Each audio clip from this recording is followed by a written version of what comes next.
بسم اللہ الرحمن الرحیم۔ السلام علیکم ورحمۃ اللہ وبرکاتہ۔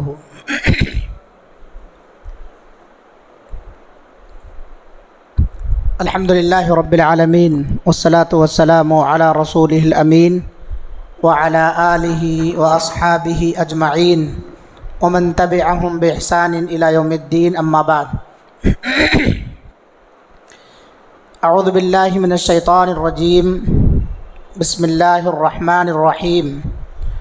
وَأَحْسِنُوا إِنَّ اللَّهَ يُحِبُّ الْمُحْسِنِينَ۔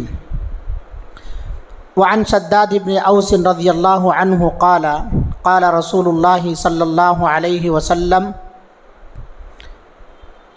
ان اللہ كتب الإحسان على كل شيء، رواہ مسلم۔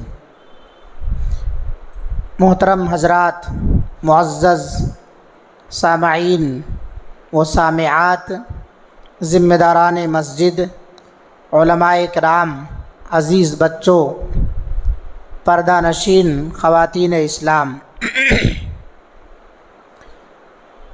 اللہ رب العالمین نے ہمارے نبی جناب محمد الرسول اللہ صلی اللہ علیہ وسلم کو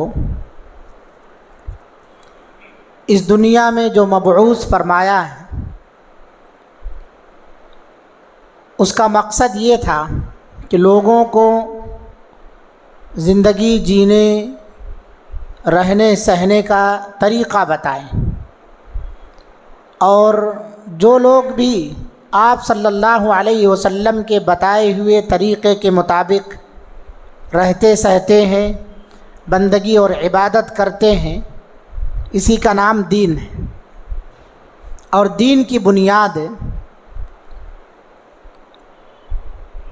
تین ہے، یعنی یوں کہا جائے کہ دین تین چیزوں کے مجموعے کا نام ہے، تو بات یہ بھی درست ہوگی، اور وہ مجموعہ ہے اسلام، ایمان، احسان۔ دین تین چیزوں کے مجموعے کا نام ہے، یعنی تین چیزوں سے مل کر کے دین بنتا ہے۔ کیا ہے؟ اسلام، ایمان، احسان۔ پورا ہمارا جو دین ہے، دین اسلام، جو اللہ تعالیٰ کو سب سے زیادہ محبوب ہے، ان الدین عند اللہ الاسلام، وہ تین چیزوں سے بنا ہوا ہے۔ کیا ہے وہ؟ اسلام، ایمان، احسان۔ اسلام جو ظاہری چیزیں ہیں، جو دیکھنے میں آتی ہیں، نماز، روزہ، زکوٰۃ، حج، ظاہری چیزوں کا نام اسلام ہے۔ اور جو باطنی چیزیں ہیں، چھپی ہوئی، دل کے اندر جس کا تعلق عقیدے سے ہے، وہ ایمان ہے۔ اللہ پر ایمان لانا، فرشتوں پر ایمان لانا، آسمانی کتابوں پر ایمان لانا، اللہ کے رسولوں پر ایمان لانا، قیامت کے دن پر ایمان لانا، اور تقدیر کی اچھائی اور برائی پر ایمان لانا۔ یہ دکھتا نہیں ہے، کیونکہ ایمان کی اصل جگہ دل ہے، اور دل کا مالک صرف اور صرف اللہ تعالیٰ ہے۔ دل کی باتوں کا علم اللہ ہی کے پاس ہے۔ یعلم خائنۃ الاعین وما تخفی الصدور، تم جو اپنی آنکھوں سے خیانت کرتے ہو اور جو کچھ دلوں میں چھپاتے ہو، یعلم، اللہ جانتا ہے۔ انہ علیم بذات الصدور، دوسری جگہ ارشاد ہے کہ اللہ تعالیٰ سینوں کے بھید کو بھی جانتا ہے۔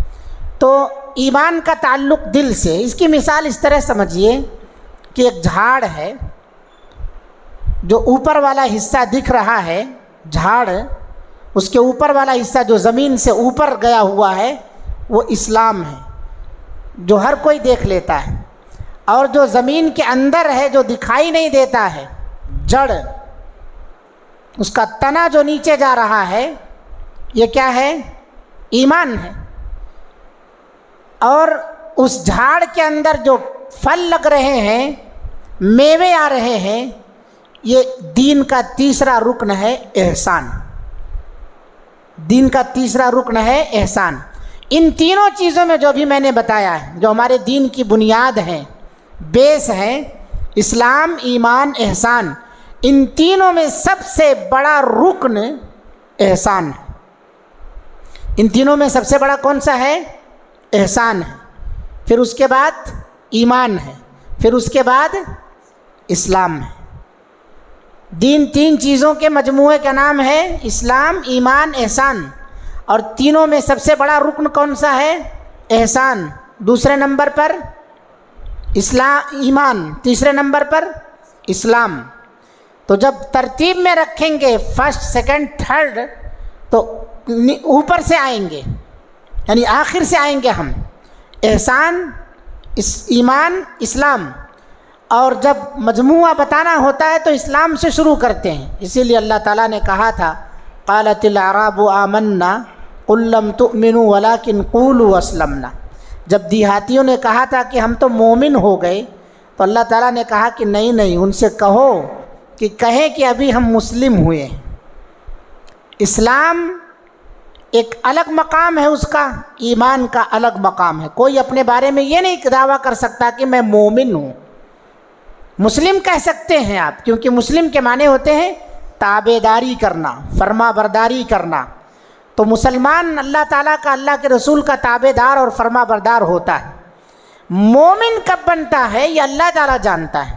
ہاں، ایمان والوں کی پہچان ہے، یہ کام کریں گے تو آپ مومن کہلائیں گے۔ جیسے اللہ کے رسول صلی اللہ علیہ وسلم نے ارشاد فرمایا کہ وہ آدمی مومن نہیں ہو سکتا جو اپنے لیے پسند کرے وہی اپنے بھائی کے لیے نہ پسند کر لے، وہ مومن نہیں ہو سکتا۔ گویا یہ ایمان کی ایک علامت ہے۔ واللہ لا یؤمن، واللہ لا یؤمن، واللہ لا یؤمن، اللہ کی قسم وہ آدمی مومن نہیں ہو سکتا۔ 3 مرتبہ آپ صلی اللہ علیہ وسلم نے فرمایا۔ کون؟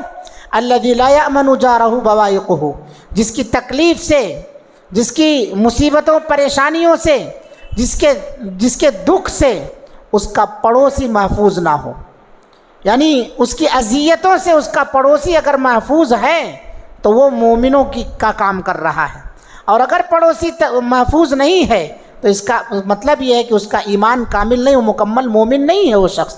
اس طرح سے بہت ساری مثالیں اللہ کے رسول صلی اللہ علیہ وسلم نے ارشاد فرمائی ہیں۔ تیسری بات جو ہے وہ ہے احسان، جو ان تینوں کا سب سے بڑا رکن ہے، یعنی ہمارے دین کا سب سے اہم حصہ ہے، وہ سب سے اہم پارٹ ہے۔ وہ احسان میں گڑبڑی ہوگی اگر، تو ایمان میں بھی گڑبڑی کا اثر نظر آئے گا، اسلام پر بھی گڑبڑی کا اثر نظر آئے گا۔ تو جب سب سے اہم یہی رکن ہے تو آج کی محفل میں ہم اس کے اوپر کچھ گفتگو کر لیتے ہیں۔ اللہ تعالیٰ سے دعا گو ہوں کہ اللہ رب العالمین کہنے سننے والوں کو کہنے سے زیادہ اور سننے سے زیادہ عمل کی توفیق عطا فرمائے۔ اس موضوع کو میرے بھائیوں بہت غور سے سنیے، کیونکہ موضوع بہت ہی اہم ہے اور ہر معاشرے کی یہ ضرورت ہے اور ہر ایک کی یہ ضرورت ہے۔ گویا احسان پر دنیا قائم ہے، احسان ختم ہے تو سب کچھ ختم ہے۔ احسان پر، کیونکہ اللہ کے رسول نے کیا فرمایا؟ ان اللہ کتب الاحسان علی کل شیء، اللہ تعالیٰ نے ہر ایک پر احسان کرنے کو فرض قرار دے دیا ہے۔ ہر ایک کے ساتھ احسان کرو، ہر ایک کے ساتھ احسان کرو، اللہ کے ساتھ احسان کرو، اس کے بندوں کے ساتھ احسان کرو، جانوروں کے ساتھ احسان کرو، درختوں کے ساتھ احسان کرو، ہر ایک کے ساتھ، زمین کے اوپر احسان کرو، پیر پٹک کے نہ چلو، ولا تمشی فی الارض مرحا، اترا کر نہ چلو، ہر ایک چیز اللہ رب العالمین نے بیان فرمائی ہے، احسان کرو۔ تو یہ جو احسان احسان احسان سن رہے ہیں آپ، اس کا کیا معنی ہوتا ہے؟ جب اس کا معنی مفہوم سمجھ لیں گے تو بات اور سمجھ میں آئے گی۔ احسان کا لغوی معنی ہے نیکی کرنا، حسن سلوک کرنا، بھلائی کرنا، ہمدردی دکھانا، خیر خواہی کرنا۔ بہت سارے معانی ہیں لغت میں احسان کے، بہت سارے معانی ہیں۔ اگر شریعت میں دیکھیں گے احسان کا مفہوم تو عام طور پر 3 مفہوم بیان کیے جاتے ہیں احسان کے۔ احسان کے 3 مفہوم بیان کیے جاتے ہیں۔ سب سے پہلا مفہوم ہے حسن سلوک۔ حسن سلوک کس کے ساتھ؟ ہر ایک کے ساتھ حسن سلوک۔ پھر اسی حدیث کی طرف جائیے، ان اللہ کتب الاحسان علی کل شیء، اللہ رب العالمین نے ہر ایک پر احسان کرنا فرض قرار دے دیا ہے۔ ہر ایک کے ساتھ خیر خواہی، والدین ہیں ان کے ساتھ خیر خواہی، رشتہ دار ہیں ان کے ساتھ خیر خواہی، دوست احباب ہیں ان کے ساتھ حسن سلوک، پڑوسی ہے اس کے ساتھ حسن سلوک، شاگرد ہے اس کے ساتھ حسن سلوک، استاد ہے اس کے ساتھ حسن سلوک، انسان ہو ہر ایک انسان کے ساتھ حسن سلوک، جانور ہوں جانوروں کے ساتھ بھی حسن سلوک۔ اللہ کے رسول صلی اللہ علیہ وسلم پر قربان جائے، آپ صلی اللہ علیہ وسلم نے کہا کہ جانوروں پر بھی احسان کرو۔ جانوروں پر احسان یہ ہے کہ جانوروں کو جب ذبح کرنے کے لیے لے جاؤ تو ان کے سامنے چھری تیز مت کرو۔ ان کو جب ذبح کرو تو جلدی سے تیزی کے ساتھ دھار والی چھری سے ذبح کر دو۔ ایک جانور کو سامنے کھڑا کر کے دوسرے جانور کو ذبح مت کرو۔ یہ جانوروں پر احسان ہے، یہ جانوروں پر احسان ہے۔ اللہ کا نام لے کر کے ذبح کرو، غیر اللہ کے نام پر ذبح نہ کرو۔ ان اللہ کتب الاحسان علی کل شیء۔ تو ایک معنی تو حسن سلوک کا آتا ہے، اور دوسرا مفہوم جو شریعت میں آتا ہے احسان کا وہ ہے تفضل۔ تفضل کے معنی ہوتے ہیں زیادتی کے۔ تفضل کے معنی حق واجب سے زیادہ دینا یا عمل واجب سے زیادہ دینا۔ بات سر سے اوپر چلی جا رہی۔ حق واجب سے زیادہ دینا، کیا مطلب حق واجب سے زیادہ دینا؟ ایک مثال دیتا ہوں میں اس کا۔ دو لفظ میں نے کہا ہے تفضل کے معنی زیادتی کے، اس میں دو جملہ میں نے کہا، حق واجب سے زیادہ دینا یا عمل واجب سے زیادہ عمل کرنا۔ تو پہلی جملے کی مثال دیکھیں آپ، حق واجب سے زیادہ دینا۔ مثلا آپ کے یہاں کوئی ملازم کام کر رہا ہے، آپ نے اس کی تنخواہ 10,000 روپے مقرر کی ہے، مہینہ پورا ہو گیا، آپ نے دیکھا ماشاءاللہ بہت محنت اور لگن کے ساتھ ایمانداری کے ساتھ اس نے ڈیوٹی کی ہے، آپ کی طبیعت خوش ہو گئی۔ اس کی ہمت اور اس کے حوصلے کی خاطر تنخواہ دینے کے بعد 100 روپیہ، 50 روپے، 80 روپے کچھ بھی اضافہ کر کے آپ نے دے دیا کہ یہ تو آپ کی تنخواہ ہے اور یہ 100 روپے اور ہیں، رکھ لیجئے انعام کے طور پر۔ یہ کیا ہے؟ تفضل، حق واجب سے زیادہ دینا، حق واجب سے زیادہ دینا۔ اور دوسرا جملہ جو میں نے کہا ہے عمل واجب سے زیادہ عمل کرنا۔ ایک آدمی ہے ڈیوٹی کر رہا ہے، نوکری کر رہا ہے، اس کی ڈیوٹی 8 گھنٹے کی ہے، لیکن کبھی کبھی کمپنی میں دکان کے اندر ایسا وقت آ گیا کہ اس کی وہاں پر ضرورت پڑ گئی ہے، تو آپ وہ پیپر نہ ملائے کہ میرا تو ٹائم ہو گیا، دیکھ لیجئے آپ، مجھے رائٹ 9 بجے یہاں سے نکلنا تھا، اس وقت کاٹا، بڑا والا 12 پر ہے، چھوٹا والا 9 پر ہے، ہم تو چلے یہاں سے۔ آپ کی ضرورت تھی وہاں پر، آپ کی وہاں پر ضرورت تھی، تو آپ اگر رک گئے وہاں پر تو یہ احسان کر رہے ہیں آپ۔ یہ کیا ہے؟ عمل واجب سے زیادہ عمل کرنا۔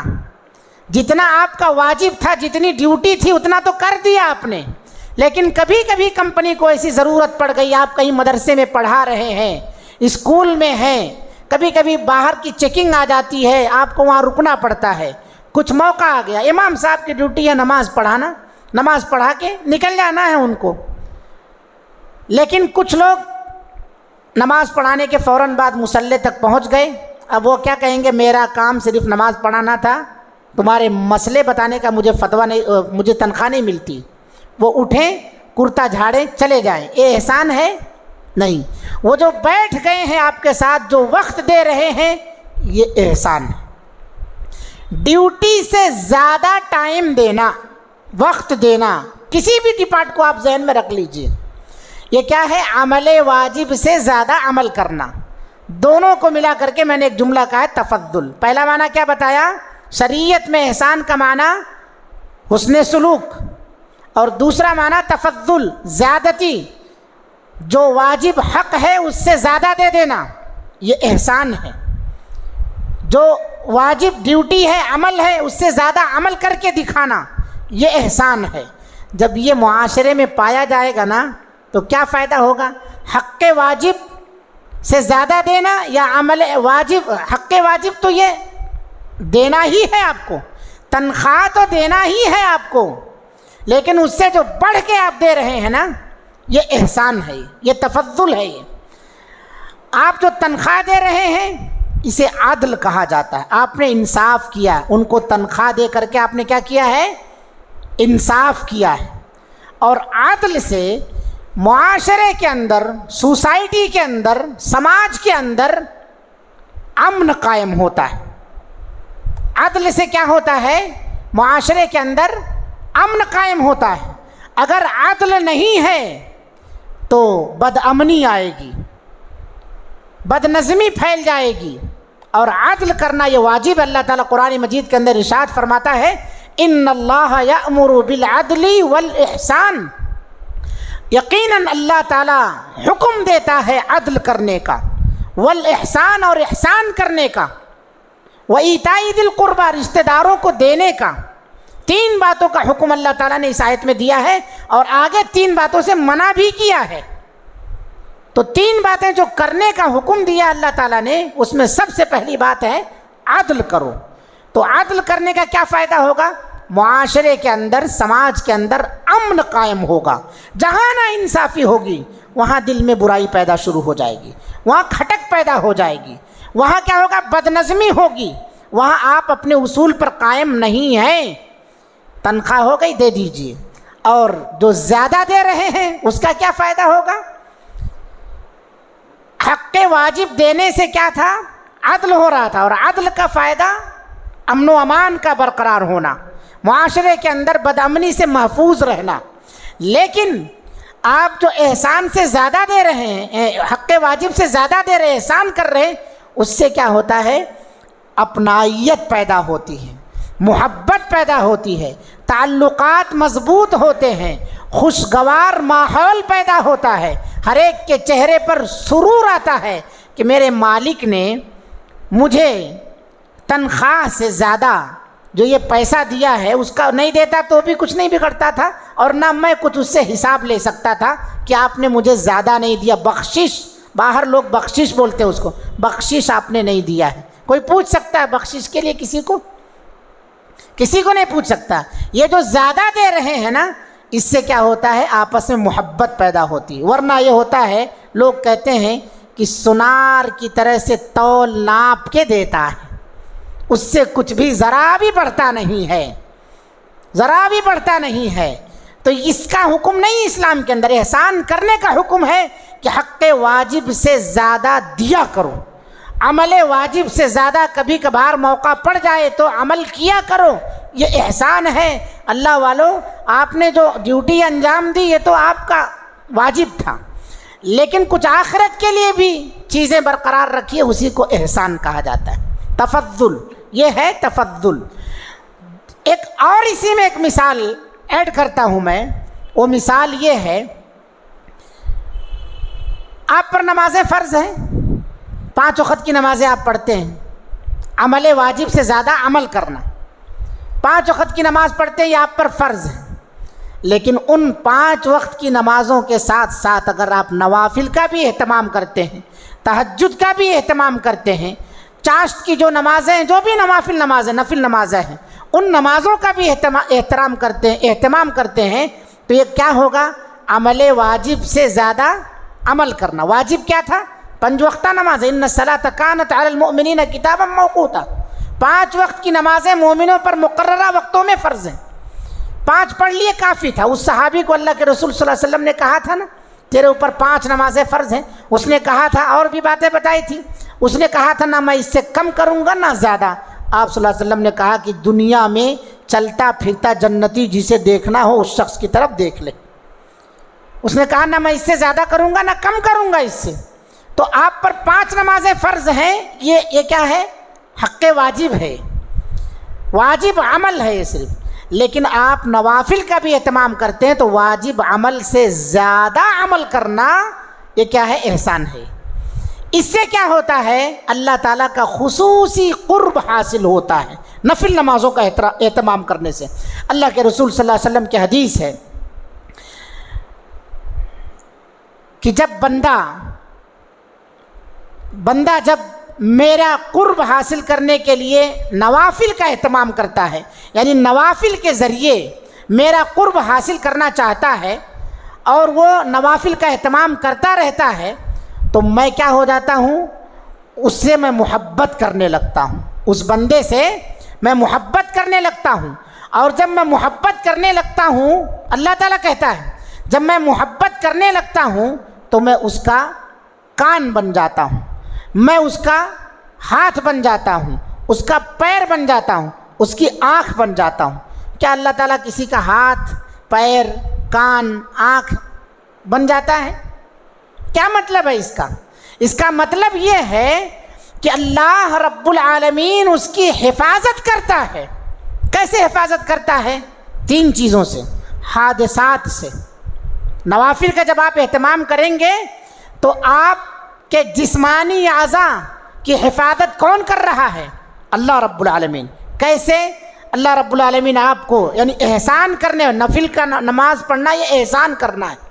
نفل نماز پڑھنا کیا ہے؟ یہ احسان کرنا ہے، حق عمل واجب سے زیادہ عمل کرنا ہے۔ یہ تو عمل واجب سے زیادہ آپ عمل کر رہے ہیں، جو یہ اپنے آپ پر احسان کر رہے ہیں آپ۔ اللہ پر کوئی احسان نہیں کرتا ہے، اللہ پر کوئی احسان نہیں کرتا ہے۔ تو آپ نفل نمازوں کا اگر اہتمام کر رہے ہیں تو اللہ رب العالمین نے کہا کہ میں اس سے میں محبت کرنے لگتا ہوں، اور جب میں کسی بندے سے محبت کرنے لگتا ہوں تو اس کا کان بن جاتا ہوں، اس کی آنکھ بن جاتا ہوں، اس کا ہاتھ بن جاتا ہوں، اس کا پیر بن جاتا ہوں۔ مطلب کیا ہے؟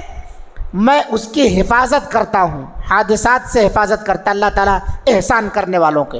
اللہ رب العالمین ان کے جسموں کی حفاظت کرتا ہے، صحت مندی عطا فرماتا ہے، بیماری سے انہیں محفوظ فرماتا ہے۔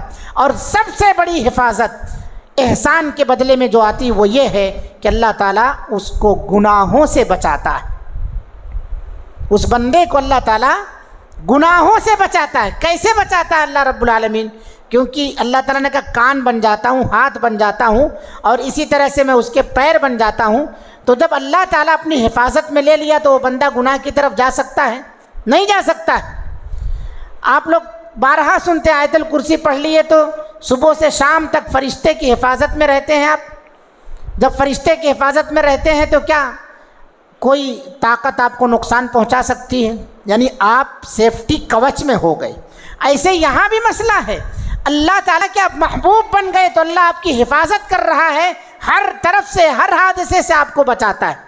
اللہ رب العالمین آپ کی حفاظت فرما رہا ہے بیماریوں سے، اللہ تعالیٰ آپ کی حفاظت فرما رہا ہے گناہوں سے بچا رہا ہے اللہ رب العالمین۔ تو یہ کیا ہے؟ عمل واجب سے زیادہ عمل کرنا۔ ایک تیسرا معنی آتا ہے شریعت میں احسان کا، وہ کیا ہے؟ حسن عبادت، اخلاص جس کو کہا جاتا ہے۔ حسن عبادت، اخلاص، اچھی طرح سے آپ اللہ رب العالمین کو راضی کرنے کے لیے صرف عمل کریں، جس طریقے سے بتایا گیا ہے اس طریقے پر عمل کریں۔ آپ جس طریقے سے بتایا گیا ہے اس طریقے پر آپ عمل کریں، اور اخلاص ہر عمل میں ضروری ہے۔ جس کام کے اندر اخلاص نہیں ہوگا، ریاکاری ہوگی، دکھاوا ہوگا، چاہے نماز ہو، روزہ ہو، کوئی بھی عبادت ہو، سب کا سب برباد ہوگا۔ اللہ کے رسول صلی اللہ علیہ وسلم کی حدیث ہے نا، من صلی یرائی فقد اشرک ومن صام یرائی فقد اشرک۔ جس نے نماز پڑھی دکھاوے کے لیے اس نے شرک کیا، جس نے روزہ رکھا دکھاوے کے لیے اس نے شرک کیا۔ اور شرک کے بارے میں تو آپ جانتے ہیں، ان اللہ لا یغفر ان یشرک بہ ویغفر ما دون ذلک لمن یشاء۔ اللہ رب العالمین شرک کو معاف نہیں کرتا، اس کے علاوہ جو بھی گناہ ہے اللہ تعالیٰ اپنی رحمت سے معاف فرما سکتا ہے، یہ گناہ معاف نہیں کرے گا۔ اور ریا کے بارے میں اللہ کے رسول صلی اللہ علیہ وسلم نے کہا، میں اپنی امت پر سب سے زیادہ شرک اصغر سے ڈرتا ہوں۔ صحابہ نے پوچھا، اللہ کے رسول شرک اصغر کیا ہے؟ آپ نے کہا ہوا الریا، وہ دکھاوا ہے۔ وہ کیا ہے؟ دکھاوا ہے۔ گویا اخلاص نہیں ہے، دکھاوا آ گیا تو عمل آپ کا قبول نہیں ہے۔ عمل کی قبولیت کے لیے ضروری ہے کہ آپ کے اندر اخلاص پایا جائے۔ آپ کے اندر کیا پایا جائے؟ اخلاص۔ وہ عمل صرف اور صرف اللہ کی رضا کے لیے کیے ہوں آپ۔ حسن عبادت، طریقہ بندگی جو نبی محترم صلی اللہ علیہ وسلم نے سکھایا، اس طریقے پر آپ کی بندگی ہو رہی ہو، عبادت ہو رہی ہو۔ اللہ کے رسول صلی اللہ علیہ وسلم نے جو طریقہ بتایا نماز کا، اس طریقے پر نماز ہو رہی ہو، اللہ کے رسول صلی اللہ علیہ وسلم نے جو طریقہ بتایا حج کا، زکوٰۃ نکالنے کا، روزہ رکھنے کا، اس طریقے، یعنی ساری عبادتیں، ایک تو اخلاص، دوسرا نبی کا طریقہ، تیسرا اس کے اندر کچھ بھی داخل کریں گے تو پھر وہ عمل آپ کا قبول نہیں ہوگا۔ اللہ کے رسول صلی اللہ علیہ وسلم اسی لیے ہر 5 وقت کی نماز کے بعد دعا پڑھتے تھے، ربی اعنی علی ذکرک و شکرک و حسن عبادتک۔ ربی اعنی، اے میرے رب میری مدد فرما، اعنی علی ذکرک، تیرے ذکر پر، و شکرک، تیرے شکر ادا کرنے پر، و حسن عبادتک، تیری اچھی طرح بندگی کرنے پر میری مدد فرما، یعنی میری مدد فرما کہ میں اچھی طرح تیری بندگی کر سکوں، تیرا شکر ادا کر سکوں، تیرا ذکر کر سکوں۔ تو حسن عبادتی کا، اچھی عبادت کے لیے، بہترین عبادت کے لیے، اخلاص والی عبادت کے لیے اللہ کے رسول صلی اللہ علیہ وسلم دعا مانگ رہے ہیں اللہ رب العالمین سے۔ تو یہ 3 معانی شریعت میں احسان کے آتے ہیں۔ پہلا معنی میں نے کیا بتایا؟ حسن سلوک، دوسرا معنی تفضل، زیادتی، حق واجب سے زیادہ دینا، اور عمل واجب سے زیادہ عمل کرنا، اور تیسرا معنی ہے احسان کا اخلاص۔ یہ 3 معانی عام طور پر شریعت میں احسان کے معنی میں آتے ہیں۔ اب آگے چلتے ہیں ہم، احسان کے فضائل اور فوائد کیا ہیں۔ احسان اگر آپ کریں گے تو بعض فائدے تو ابھی آپ نے سنے، کچھ اور بھی کیا فائدے بتائے گئے ہیں قرآن اور حدیث کے اندر، غور کریں اگر تو 2 طرح کے فائدے نظر آتے ہیں، 2 طرح کے۔ کچھ فائدوں کا تعلق دنیا سے ہے اور کچھ فائدوں کا تعلق آخرت سے۔ جو فائدے دنیا سے ہیں ان میں سے ایک فائدہ آپ نے سنا کہ احسان کرنے سے کیا ہوتا ہے، امن و امان قائم ہوتا ہے معاشرے کے اندر، خوشگواری پیدا ہوتی ہے، خوشگواری پیدا ہوتی ہے احسان اور تفضل سے، اپنائیت کا جذبہ قائم ہوتا ہے، ایک دوسرے کے لیے مر مٹنے کا جذبہ انسان کے اندر آتا ہے، ٹائم خرچ کرتا ہے، جسم خرچ کرتا ہے، یعنی اپنے آپ کو بھی لگاتا ہے، پیسہ بھی خرچ کرتا ہے۔ احسان جب آئے گا تب ساری چیزیں، انسان کے اندر ڈیوٹی صحیح سے انجام دینے کا ایک جذبہ پیدا ہوتا ہے۔ ایک اور فائدہ یہ بتایا گیا وہیں پر کہ اللہ رب العالمین محسنین کے جسموں کی 3 طرح سے حفاظت فرماتا ہے، حادثات سے، بیماریوں سے، اور اسی طرح سے اللہ رب العالمین گناہوں سے بھی ان کو بچاتا ہے۔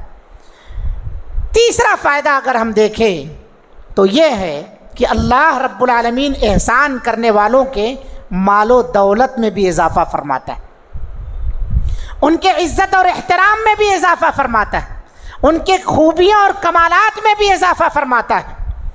اللہ تعالیٰ سورہ بقرہ کے اندر ارشاد فرماتا ہے وَسَنَزِيدُ الْمُحْسِنِينَ، محسنین کے اندر ہم زیادتی کرتے ہیں۔ کس چیز کی زیادتی؟ مال و دولت کی زیادتی، ان کے ہنر اور خوبی اور کمالات کی زیادتی، اسی طرح سے ان کے اندر عزت اور احترام کی زیادتی، ان کا مرتبہ بڑھا دیتا اللہ تعالیٰ، محسنین کا مرتبہ۔ آپ جس کے ساتھ احسان کریں گے اس کی نگاہ میں آپ محترم نہیں ہو گئے، اس کی نگاہ میں آپ معزز نہیں ہو گئے؟ کیا ایسا آدمی جس کے ساتھ آپ احسان کر رہے ہیں، ایک آدمی روڈ پر ٹکر کھا کے گر گیا ہے اور آپ یوں ہی چھوڑ کے چلے گئے یا اس کو الٹا اٹھانے کے بجائے لات مار دیے، تو کیا وہ دعا دے گا آپ کو؟ وہی آپ فوراً لپک کر کے اس کو اٹھا لیے تو وہ آدمی آپ کو تھینک یو، شکریہ، کچھ نہ کچھ تو بولے گا، اس کی زبان سے دعا بھی نکلیں گے، اللہ آپ کو اچھا رکھے۔ تو یہ ہے احسان سے آپ کی عزت اور مقام مرتبے میں اضافہ ہوتا ہے۔ وَسَنَزِيدُ الْمُحْسِنِينَ، نیکوکاروں کے، محسنوں کے اندر ہم اضافہ فرماتے ہیں۔ یہ اللہ رب العالمین کہتا ہے ان قریب ہم اضافہ فرمائیں گے۔ تو جب کریں گے احسان، اللہ رب العالمین آپ کی عزت میں اضافہ فرمائے گا، اللہ رب العالمین آپ کی خوبیوں میں اضافہ فرمائے گا۔ احسان کا ایک فائدہ، چوتھا فائدہ ایک یہ ہے کہ اللہ تعالیٰ نیکی کرنے والوں، احسان کرنے والوں کو پسند فرماتا ہے۔ میں نے جو مرکزی آیت پڑھی ہے وَأَحْسِنُوا إِنَّ اللَّهَ يُحِبُّ الْمُحْسِنِينَ، اللہ رب العالمین نیکی کرو کیونکہ اللہ تعالیٰ محسنین کو، نیکی کرنے والوں کو پسند فرماتا ہے۔ اور جسے اللہ تعالیٰ پسند فرما لے، جس سے اللہ تعالیٰ محبت کرنے لگے، اس کا کوئی کچھ بگاڑ سکتا ہے؟ جس سے اللہ تعالیٰ محبت کرنے لگے اس کے لیے تو سب کچھ ہے، آخرت دنیا سب اس کے لیے ہی ہے۔ لہٰذا احسان کرو، احسان کے بدلے میں کیا ہے؟ اللہ کی محبت حاصل ہوتی ہے۔ اسی طرح سے ایک فائدہ جو دنیا سے تعلق رکھتا ہے وہ یہ ہے کہ اللہ رب العالمین وَأَحْسِنُوا وَإِنَّ اللَّهَ لَمَعَ الْمُحْسِنِينَ، احسان کرنے والوں کو اللہ تعالیٰ کا مددگار ہوتا ہے، اس کے دشمنوں کے چالوں کو ناکام کر دیتا ہے، غیبی طور پر اللہ رب العالمین ان کی امداد فرماتا ہے۔ وَإِنَّ اللَّهَ لَمَعَ الْمُحْسِنِينَ، اور ایک فائدہ یہ بھی ہے جو دنیا سے تعلق رکھتا ہے، ان رحمت اللہ قریب من المحسنین، اللہ کی رحمت محسنین پر نازل ہوتی، اللہ کی رحمت احسان کرنے والوں پر نازل ہوتی ہے۔ اور اللہ رب العالمین نے ایک جگہ اور ارشاد فرمایا جس کا تعلق دنیا سے ہے، ان اللہ لا یضیع اجر المحسنین، اللہ تعالیٰ محسنین کے اجر کو ضائع اور برباد نہیں کرتا ہے۔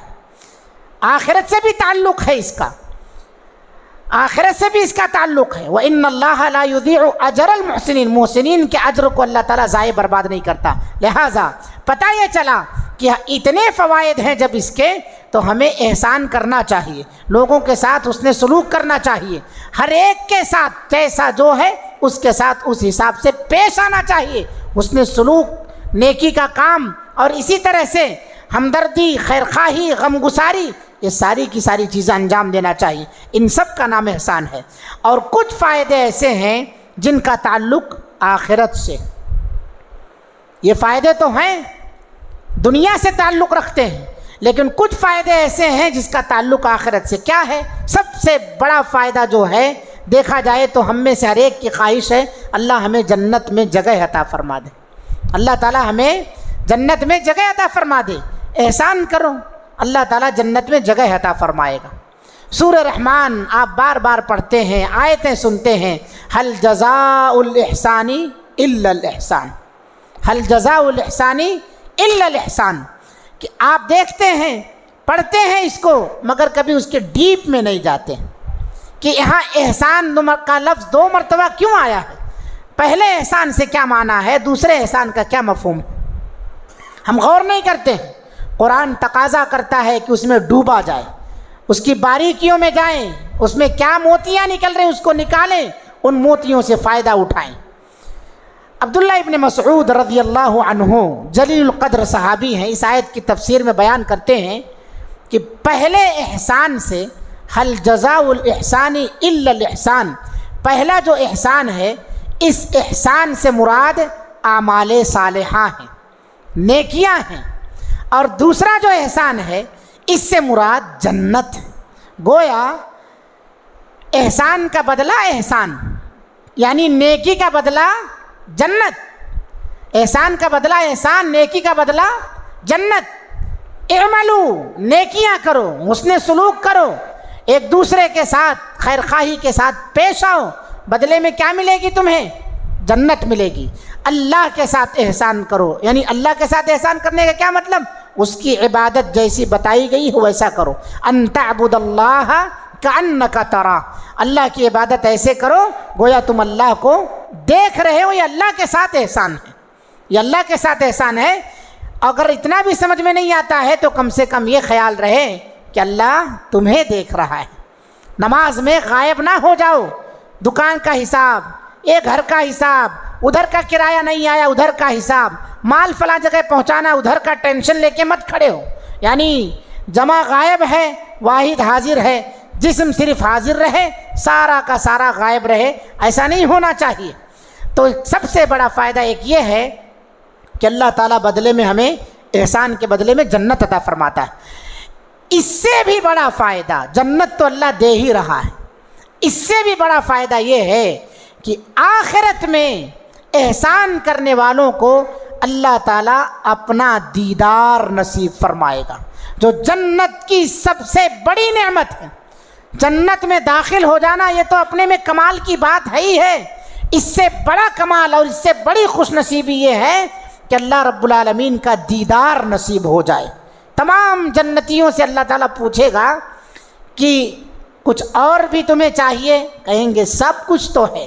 کئی سوالات اللہ تعالیٰ کرے گا، سب کچھ تو ہے۔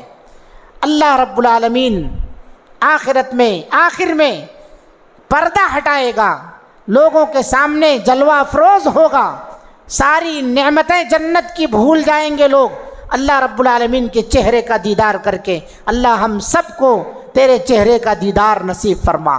اللہ رب العالمین ہمیں اس نعمت سے محروم نہ کر۔ اللہ رب العالمین ہم تمام لوگوں کو ایسے اعمال انجام دینے کی توفیق عطا فرما جس کے ذریعے سے تیرا دیدار نصیب ہوتا، جس کے بدلے میں جنت ملتی ہو اور تیرا دیدار نصیب ہوتا ہو، آمین۔ تو میں کہہ رہا تھا کہ جنت تو ملے گی ہی، اس پر مستزاد یہ ہے کہ اللہ رب العالمین کا دیدار نصیب ہو۔ کس کو ہوگا؟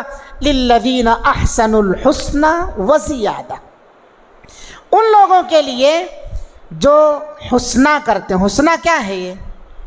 ان لوگوں کے لیے للذین احسنوا، جو احسان کرتے ہیں ان کے لیے حسنہ ہے اور زیادہ ہے۔ یہ حسنہ سے کیا مطلب ہے؟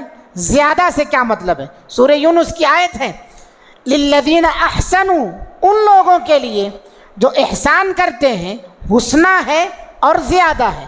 حسنہ سے مراد جنت ہے اور زیادہ سے مراد یہی دیدار الہی، زیادہ سے مراد یہی دیدار الہی ہے۔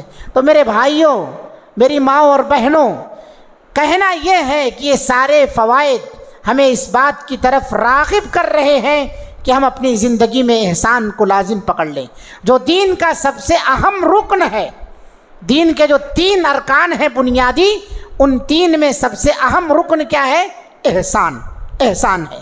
اسی میں ایک مسئلہ اور آتا ہے کہ احسان کر کے بہت سارے لوگ احسان جتاتے، احسان کر کے یہ بیماری اس دور میں عام ہو چکی۔ احسان کر کے جہاں احسان کرنا بڑا مستحسن عمل بتایا گیا ہے، بڑی خوبیوں والا عمل بتایا گیا ہے، بڑے فوائد اس کے گنائے گئے ہیں، وہیں اس کا اپوزٹ جو ہے احسان جتلانا بڑا قبیح اور برا عمل ہے۔ اور اتنا برا عمل ہے، اللہ رب العالمین نے قرآن مجید کے اندر کہا ہے کہ اپنی نیکیوں کو برباد نہ کر لو۔ یا ایھا الذین آمنوا لا تبطلوا صدقاتکم بالمن والاذی، اے لوگوں جو ایمان لائے۔ اللہ تعالیٰ غیروں کو مخاطب نہیں کیا ہے، اپنوں کو مخاطب کیا ہے، چہیتوں کو، پیاروں کو اللہ نے مخاطب کیا ہے، جو اللہ پر ایمان رکھتے ہیں۔ اے ایمان والو ذرا دھیان سے سنو، غور کر لو، اس بات کو توجہ کے ساتھ سن لو اور گرہ لگا لو۔ اے ایمان والو لا تبطلوا، باطل نہ کرو، برباد نہ کرو، رائگاں نہ کرو، تباہ نہ کرو، صدقاتکم، اپنی نیکیوں کو، بالمنی، احسان جتا کے، والاذی، تکلیف دے کر کے۔ 2 عمل سے نیکیاں برباد ہو جائیں گی ہماری۔ کیا ہے؟ شرک سے ہی صرف نیکی برباد نہیں ہوتی ہے، نیکیوں کو برباد کرنے والے اعمال میں سے بہت بڑا اور اہم عمل یہ ہے احسان کر کے احسان جتانا۔ احسان کر کے احسان جتانا یہ بہت بڑا عمل ہے یا سبب ہے ہمارے نیکیوں کے برباد کرنے کا۔ بالمنی، احسان جتانا۔ اللہ کے رسول صلی اللہ علیہ وسلم نے فرمایا، ثلاثۃ لا یکلمہم اللہ یوم القیامہ، 3 لوگ ایسے ہوں گے جن سے اللہ تعالیٰ قیامت کے دن بات نہیں کرے گا۔ ولا ینظر الیہم، نہ ان کی طرف دیکھے گا نظر رحمت سے۔ ولا یزکیہم، نہ انہیں پاک کرے گا گناہوں سے۔ وَلَهُمْ عَذَابٌ علیم، اور ان کے لیے دردناک عذاب ہوگا، تکلیف دہ عذاب ہوگا۔ 4 وعیدیں آئی ہیں 3 لوگوں کے لیے، 4 وعید، 3 لوگ 4 وعید۔ کیا ہے؟ اللہ تعالیٰ بات نہیں کرے گا قیامت کے دن۔ اللہ کسی سے بات نہ کرے جو سب سے زیادہ رحم کرنے والا ہے۔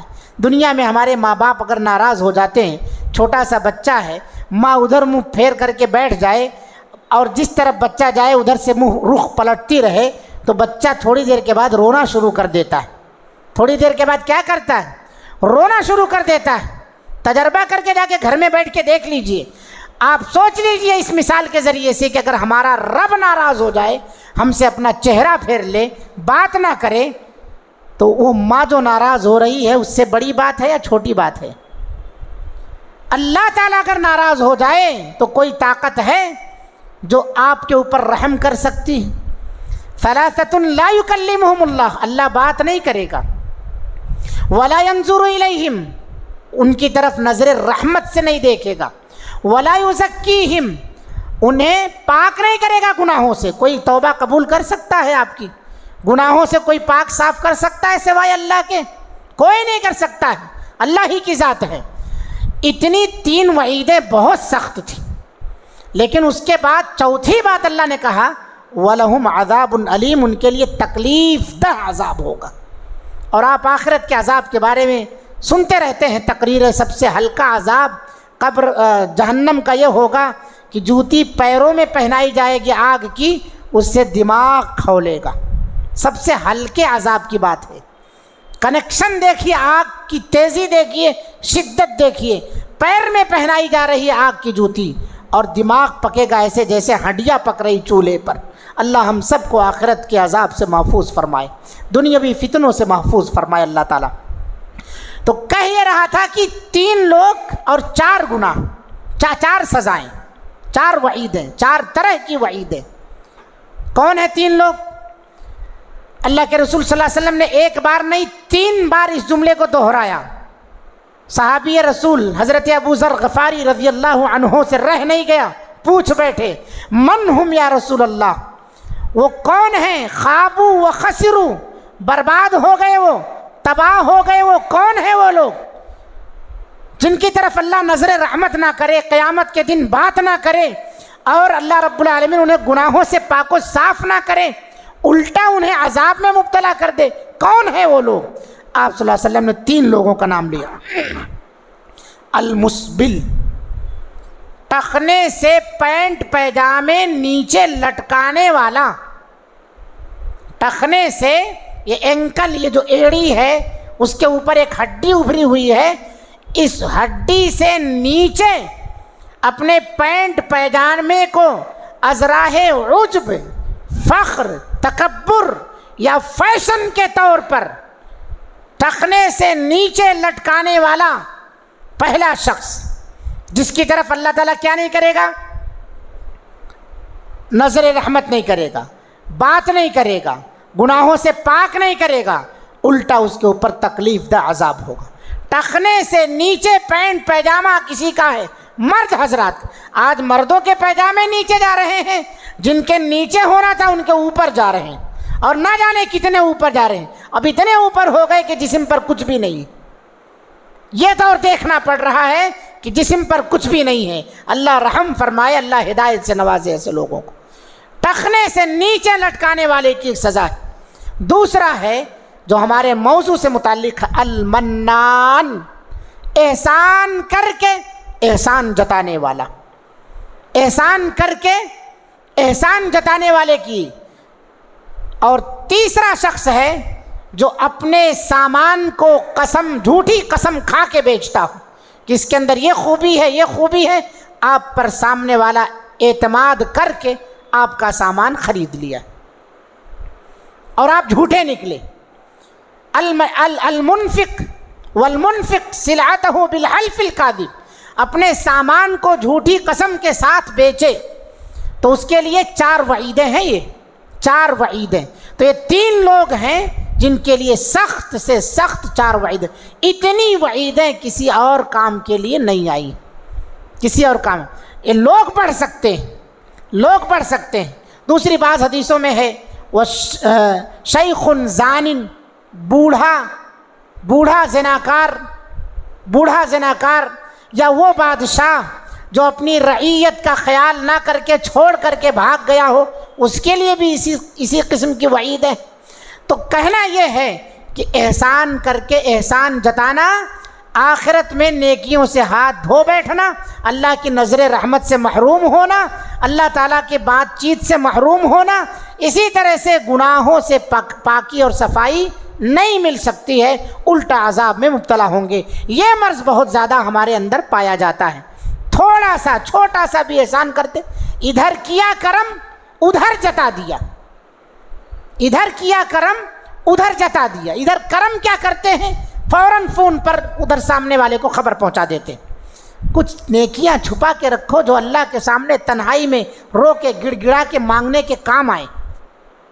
ساری نیکیاں دوسروں کے سامنے ہم پھیلا دیتے ہیں اپنی، کچھ ایسی نیکیاں سمیٹ کے رکھیے جو آخرت میں کام آئے یا تنہائی میں کام آئے ہو نیکیاں۔ میرے بھائیوں، احسان کر کے، ہاں ایک پہلو اس کے اندر نظر آتا ہے، احسان کر کے احسان کون جتا سکتا ہے؟ ایک پہلو ہے اس میں، وہ کیا ہے؟ ہمارے والدین ہیں، ہمارے سرپرست ہیں، ہمارے اساتذہ ہیں، ہمارا مالک ہے۔ یہ لوگ احسان کسی موقع سے جتا سکتے ہیں۔ وہ کیا موقع ہے؟ لوگوں کی آنکھیں کھولنے کے لیے کہ بیٹا میں نے جو تمہیں پڑھایا ہے بہت پاپڑ بیل کے پڑھایا ہے، تم قدر رکھ لو، اس پڑھائی کی قدر رکھ لو میری۔ آنکھیں کھولنے کے لیے، اس سے اپنے بیٹے کی تحقیر اور تذلیل مقصود نہ ہو۔ مالک ہے، نوکر کو بتا رہا ہے کہ دکان ہم نے یوں ہی ایسے ہی نہیں قائم کر دی ہے، ہمارے سر کے جو بال سفید ہوئے چھاؤں میں بیٹھ کے نہیں، دھوپ میں سفید ہوئے ہیں، بڑی محنت سے ہم نے اس دکان کو یہاں تک پہنچایا ہے، اس کمپنی کو یہاں تک پہنچایا ہے، اور تم اس کی ذرہ برابر بھی قدر نہیں کر رہے۔ اس کی آنکھیں کھولنے کے لیے کہ کوئی بھی چیز حاصل، سرپرست ہے، گارجین ہے، اساتذہ ہیں، کہہ سکتے ہیں کہ ہم نے جو پڑھائی پڑھی ہے ایسے نہیں حاصل کر لیا ہے، بہت محنت کیا ہے اس کے پیچھے۔ تو سامنے والوں کو رغبت دلانے کے لیے، ان کی آنکھیں کھولنے کے لیے، ان کی تذلیل اور تحقیر مقصود نہ ہو، انہیں ذلیل کرنا مقصد نہ ہو، یہ شرط ہے اس کے اندر، ورنہ پھر احسان آپ جتا نہیں سکتے ہیں۔ تو کون احسان جتا سکتے ہیں؟ والدین، سرپرست۔ لیکن ہمیشہ اس کو احسان کا تانا نہیں دیا جائے گا ہر جگہ کہ بچہ آپ کے ساتھ رہنا ہی نہ چاہے، جب چاہے کچھ بھی کھلائے تو آپ احسان جتائیں، کتنی محنت سے میں کما کے لایا ہوں، جب آپ کچھ لے کر کے آئے تو اس پر احسان جتائیں۔ نہیں میرے بھائیوں، صرف آنکھیں کھولنے کے لیے، یہ جملہ غور کیجئے، صرف آنکھیں کھولنے کے لیے۔ ایک اور معاملہ اسی میں اگر جوڑیں تو یہ موضوع کا حق مکمل ہوگا، وہ یہ ہے کہ جو ہمارے محسنین ہیں نا، ان کا ہمیں احسان مند رہنا چاہیے۔ یہ چیز بھی ہمارے معاشرے کے اندر اٹھتی جا رہی ہے، ہم اپنے محسنین کو بھول جاتے، ہم اپنے محسنین کو، جنہوں نے ہمارے اوپر کچھ احسان کیا، مصیبت میں، پریشانی کے وقت، آڑے وقت میں وہ ہمارے ساتھ آئے، ہمارے کام آئے، ایسے لوگوں کو ہم بھول جاتے ہیں۔ وہ کیا ہے، اس کو کم ظرفی کہا جاتا ہے۔ کتنے کم ظرف ہیں یہ غبارے، ذرا سی سانس پا کر پھول جاتے ہیں اور تھوڑی سی بلندی پر جا کر اپنی اوقات بھول جاتے ہیں۔ تو یہ چیز جو ہے اوقات بھولنے والی، ہمارے اندر بہت زیادہ بیماری آ گئی۔ سب سے پہلے ہمیں کس کا احسان مند ہونا چاہیے؟ سب سے پہلے محسن اعظم کا، منعم حقیقی کا۔ وہ کون ہے؟ رب العالمین، سارے جہان کا جو پروردگار ہے۔ اللہ نے خود ارشاد فرمایا وَإِن تَعُدُّوا نعمت اللہ لا تحصوها۔ اللہ کی اتنی نعمتیں ہیں ہمارے اوپر کہ ہم اسے شمار نہیں کر سکتے، گن نہیں سکتے۔ فَبِأَيِّ آلَاءِ رَبِّكُمْ مَا تُكَذِّبَانِ، کن کن نعمتوں کا انکار کرو گے آپ، کن کن نعمتوں کا۔ وَإِن تَعُدُّوا نِعْمَتَ اللَّهِ لَا تُحْصُوهَا۔ حضرت سلیمان علیہ السلام کو اللہ تعالیٰ نے بہت ساری نعمتوں سے نوازا تھا۔ انہی نعمتوں میں ایک نعمت یہ تھی کہ پرندوں کی بولیاں سمجھنے کی صلاحیت عطا فرمائی تھی۔ سلیمان علیہ السلام نے اس کا شکر ادا کیسے کیا؟ اللہ تعالیٰ سے شکر ادا کرنے کے لیے دعا مانگ رہے ہیں، رب اوزعنی ان اشکر نعمتک التی انعمت علی وعلی والدی وان اعمل صالحا ترضاہ وادخلنی برحمتک فی عبادک الصالحین۔ رب اوزعنی، اے میرے رب مجھے توفیق عطا فرما، ان اشکرا، ایک کہ میں تیرا شکریہ ادا کروں ان نعمتوں پر جو تو نے مجھ پر نچھاور کیا ہے، جو تو نے مجھ پر نازل کی ہے۔ ان نعمتوں میں سے ایک اہم نعمت کیا تھی؟ پرندوں کی بولیاں، جب وہ چونٹی ہنسی نا، فتبسم ضاحکا من قولہ، چونٹیوں نے کہا اے چونٹیوں کی جماعت تم لوگ اپنی بلوں میں داخل ہو جاؤ ورنہ سلیمان کا لشکر کچل دے گا۔ فتبسم ضاحکا من قولہا، حضرت سلیمان علیہ السلام اس کے قول سے مسکرا دیے۔ ضاحکا من قولہا، وہ مسکرائے، ہنس پڑے۔ اسی وقت اللہ کی نعمت یاد آئی کہ اللہ کی نعمت ہے، اس پر اللہ کا شکر بجا لانا چاہیے۔ تو ہمیں ہمارے اوپر اللہ کی بڑی نعمتیں ہیں، ہم شمار نہیں کر سکتے۔ تو سب سے زیادہ احسانات، یا یوں کہہ لیجئے سب سے عظیم ہمارا اعظم محسن کون ہے؟ اللہ تعالیٰ۔ اس کے احسانات کو کبھی بھی فراموش نہ کرو، ناشکری نہ کرو، ناشکری نہ کرو۔ کہنے کا مقصد کیا ہے؟ ناشکری نہ کرو۔ اس کے بعد اگر دیکھا جائے تو وہ ہیں بندے، بندوں کے بھی احسانات ہیں ایک دوسرے کے اوپر، ان کے احسانات کو کبھی نہیں بھلانا چاہیے۔ مثلا جیسے میں نے ابھی کہا، والدین ہیں، ہمارے سرپرست ہیں، ہمارے اساتذہ ہیں، ہمارا مالک ہے جس کے ذریعے سے ہم کما کر کے اپنا گھر بنا رہے ہیں، اپنے بچوں کا پیٹ پال رہے ہیں، بھر رہے ہیں۔ بہت سارے لوگ اس طرح سے ہیں، ہمارے بعض پڑوسی بھی رہتے ہیں، ہمارے دوست احباب بھی رہتے ہیں۔ کسی بھی بندے کے احسان کو بھولو نہیں۔ جو احسان کو بھول گیا بندوں کے، من لم یشکر الناس فلم یشکر اللہ لہ، جو بندوں کا شکر گزار نہیں ہو سکا وہ اللہ کا شکر گزار کبھی نہیں ہو سکتا۔ اللہ کے رسول کی حدیث ہے، من لم یشکر الناس فلم یشکر اللہ لہ، جو اللہ کا شکر گزار، بندوں کا شکر گزار نہیں ہو سکا وہ اللہ کا شکر گزار کبھی نہیں ہوگا۔ بیس کس کو بنایا گیا؟ بندوں کا۔ بندوں کے حق ادا کرو گے تب اللہ کا بھی حق ادا کر لے جاؤ گے، اللہ تعالیٰ کا بھی تب حق ادا کر لے جاؤ گے۔ سورہ نساء کی ایک آیت ہے، اس آیت کو جو کہا جاتا ہے 10 حقوق والی آیت، آیت الحقوق اسے کہا جاتا ہے۔ 10 حقوق گنانے کے بعد اللہ تعالیٰ نے کہا ان اللہ لا يحب من کان مختالا فخورا، اللہ تعالیٰ شیخی خور کو، لا يحب مختالا فخورا، فخر کرنے والے کو اللہ پسند نہیں فرماتا۔ کیونکہ ایسا آدمی بندوں کے حق ادا نہیں کرتا، اور جو بندوں کے حق ادا نہ کرے وہ اللہ کا حق ادا نہیں کر سکتا ہے۔ تو یہاں کہنا یہ ہے کہ اپنے محسنین کا خیال رکھو۔ ہمارے نبی جناب محمد الرسول اللہ صلی اللہ علیہ وسلم کی سیرت جب ہم پڑھیں تو پتہ چلتا ہے کہ آپ صلی اللہ علیہ وسلم اپنے محسنین کا ہمیشہ، اپنے محسنین کو یاد رکھتے تھے، ان کے بارے میں ہمیشہ فکر مند رہتے تھے۔ ان کے بارے میں اگر وہ ہدایت پر نہیں ہے تو ان کے بارے میں پیچھے پڑ کے ان کے احسان کا بدلہ چکانے کے لیے، یا یوں کہہ لیجئے کہ ان کی جو نیکیاں ان کے ساتھ تھیں ان نیکیوں کے صلے میں کچھ انہیں دینے کے لیے فکر مند رہا کرتے تھے، خیر خواہ رہتے تھے۔ ان لوگوں میں سے اگر فہرست دیکھی جائے، بہت لمبی فہرست ہے، میں 1-2 فہرست آپ کے سامنے رکھنا چاہتا ہوں، 1-2 لوگوں کے نام۔ سب سے زیادہ آپ کے ساتھ اگر کسی نے احسان کیا ہے تو وہ آپ کے چچا ابو طالب۔ 8 سال کی عمر سے کفالت کی ذمہ داری جو ملی، اس طرح سے انہوں نے کفالت کی ہے چچا ابو طالب کی، ابو طالب نے اللہ کے رسول کی، کہ اپنے بچوں سے زیادہ پیار نبی کریم صلی اللہ علیہ وسلم سے کرتے تھے۔ ہمیشہ خیال سب سے زیادہ اللہ کے رسول صلی اللہ علیہ وسلم کا کرتے تھے، اور 8 سال کی عمر سے لے کر کے اپنی وفات تک چچا ابو طالب اللہ کے رسول صلی اللہ علیہ وسلم کی ہر طرح کی حفاظت کرتے تھے، ہر طرح کی حفاظت۔ کئی ایسے مواقع آئے، مکہ والوں نے ایسا کھیل رچا کہ ابو طالب اللہ کے رسول صلی اللہ علیہ وسلم سے متنفر ہو جائیں، لیکن ابو طالب نے کہہ دیا، آخر میں اعلان کر دیا کہ جب تک میرے اندر جان ہے تب تک تمہارا کوئی بال تک باقا نہیں کر سکتا ہے۔ وفات ہو گئی، وفات سے پہلے اللہ کے رسول صلی اللہ علیہ وسلم فکر مند ہیں کہ چچا میرے کان میں صرف آپ دھیرے سے کلمہ پڑھ لیجئے، اگر قوم کے سامنے نہیں پڑھتے نہ پڑھیں، لیکن میرے کان میں مجھے سنا کے پڑھ دیجئے، دور کے لوگ نہ سنیں، جانے دیجئے، میں اللہ تعالیٰ کے ہاں آپ کے لیے حجت قائم کروں گا، بخشواؤں گا۔ چچا ابو طالب کے احسان مند رہے اللہ کے رسول صلی اللہ علیہ وسلم۔ ایک اور شخصیت آپ کی زندگی میں بڑی معتبر اور بہت ہی اہم تھی، وہ ہیں حضرت خدیجہ رضی اللہ عنہا۔ اللہ کے رسول صلی اللہ علیہ وسلم حضرت خدیجہ کے احسانات کو کبھی نہیں بھولے۔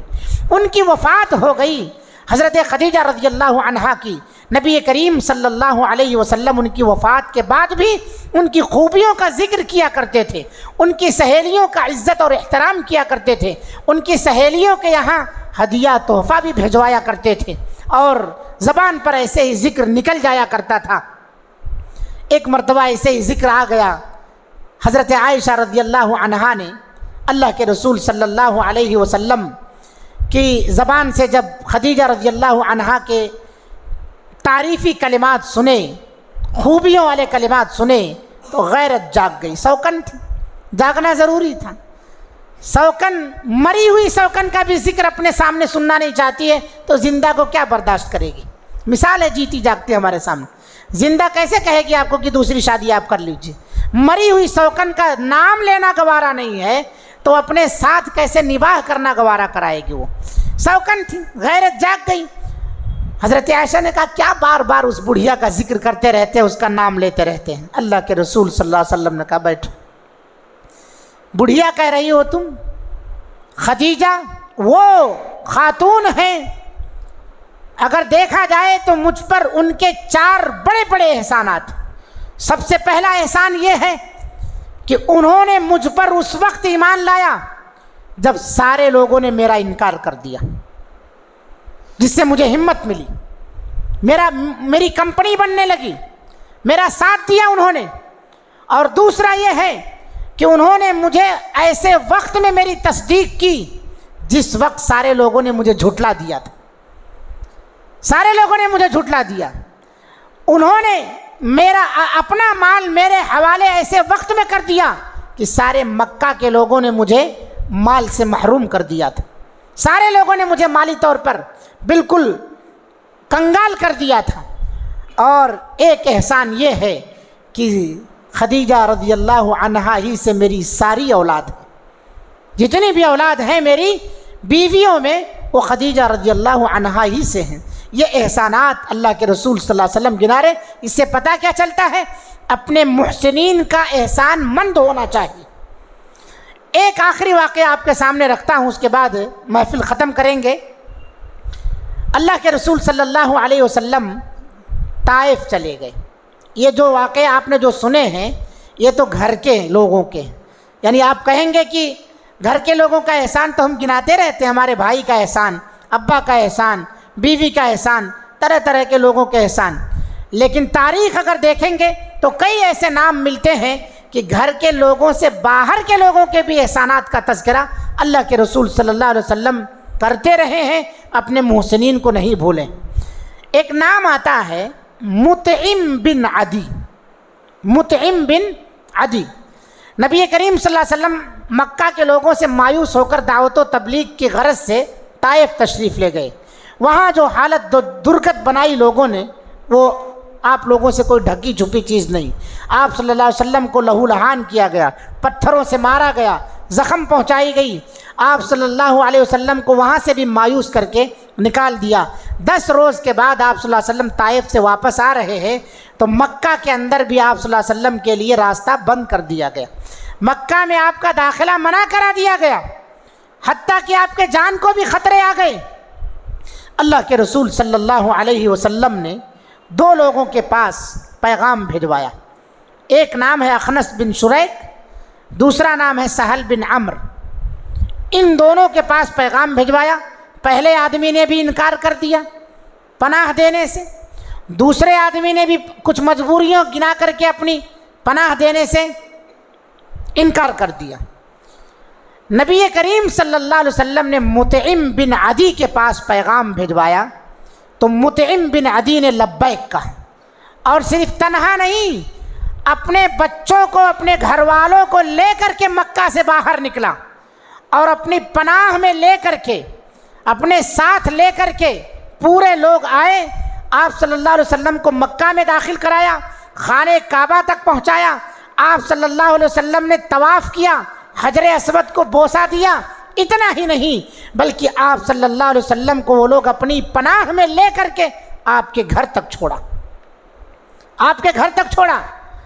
مطعم بن عدی، انہی کا بیٹا جبیر بن مطعم بن عدی، جبیر نام ہے بیٹے کا، غزوہ بدر کے جو قیدی آئے تھے ان قیدیوں کے بارے میں بحث شروع ہوئی تو بہت ساری رائے آئی تھی. مطعم بن عدی نے بھی ایک رائے دی تھی, کہا تھا قیدیوں کو چھوڑ دیا جائے.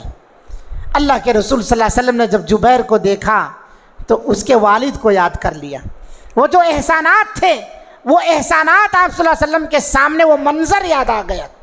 آپ صلی اللہ علیہ وسلم نے فوراً کہا لو کان, صحیح بخاری کے الفاظ ہیں, لو کان المطعم بن عدی حیا, اگر مطعم بن عدی آج زندہ ہوتا اور وہ یکلمنی, وہ کلام کرتا, مجھ سے بات چیت کرتا, فی ہؤلاء النتنا, ان گندے اور بدبودار لوگوں کے بارے میں, ان گندے اور بدبودار لوگوں کے بارے میں اگر وہ مجھ سے آج کلام کرتا, لترکتہ لہ, میں ان سب کو اس ایک کی سفارش پر چھوڑ دیتا, کیونکہ اس نے میرے ساتھ بہت بڑا احسان کیا. مطعم بن عدی اسلام نہیں قبول کیا تھا. پتہ کیا چلا اس سے کہ جو ہمارے محسن ہوں ان کا ہمیشہ احسان مند رہنا چاہیے, ان کے احسانات کو کبھی بھلانا نہیں چاہیے. دوسرا مسئلہ یہ ہے کہ ہمارا محسن چاہے مسلم ہو یا غیر مسلم ہو, اس کا خیال نہیں کرنا ہے, ہمیں اس کا خیال نہیں کرنا ہے کہ وہ نان مسلم ہے اس لیے جانے دو. نہیں, نان مسلم ہے اس کا بھی خیال کیجیے, آپ مسلم ہے اس کا بھی خیال کیجیے. ان اللہ لا یضیع اجر المحسنین, اللہ محسنین کے اجر کو ضائع اور برباد نہیں کرتا ہے. تو میرے بھائیوں, واقعات بہت ہیں اس پر کہنے کے لیے. اللہ کے رسول صلی اللہ علیہ وسلم نے آخری بار کہا تھا اپنی مرض الموت میں نے سب کے احسانات چکا دیے ہیں سوائے ابو بکر صدیق رضی اللہ عنہ کے احسانات کے. ان کے مجھ پر بڑے احسانات ہیں, میں ان کے احسانات کو نہیں چکا سکتا. آخرت میں اللہ ہی ان کا بدلہ دے گا. مگر جاتے جاتے آپ صلی اللہ علیہ وسلم نے مسجد نبوی کے سارے دروازے بند کروا دیے, الا خوخۃ ابی بکر, سوائے اس دروازے کے جو حضرت ابو بکر صدیق رضی اللہ عنہ کے گھر کی طرف کھلتا تھا. اپنے محسنین کا خیال رکھیے, احسان کر کے احسان جتائیے مت. ان تمام باتوں کا خلاصہ یہی ہے کہ نیکیاں کرو, احسان کرو. اللہ رب العالمین کی ذات کے ساتھ جو احسان کرنے کا حق ہے جس طرح سے ہے اس طرح احسان کرو. بندوں کے ساتھ جو احسان کرنے کا حق ہے اس طرح سے احسان کرو. جانوروں کے ساتھ, درختوں کے ساتھ, ہر ایک چیز کے ساتھ اللہ تعالیٰ نے ہر ایک چیز پر احسان فرض قرار دیا ہے. لہٰذا اپنی زندگی کو محسن والی زندگی بناؤ, اپنی ذات کو نفع بخش بناؤ اور احسان جتانے سے بچو, کیونکہ یہ کبیرہ گناہ ہے. اس کی وجہ سے ہماری نیکیاں برباد ہو سکتی ہے, تباہ ہو سکتی ہیں. اللہ رب العالمین ہم تمام لوگوں کو کہنے سننے سے زیادہ عمل کی توفیق عطا فرمائے.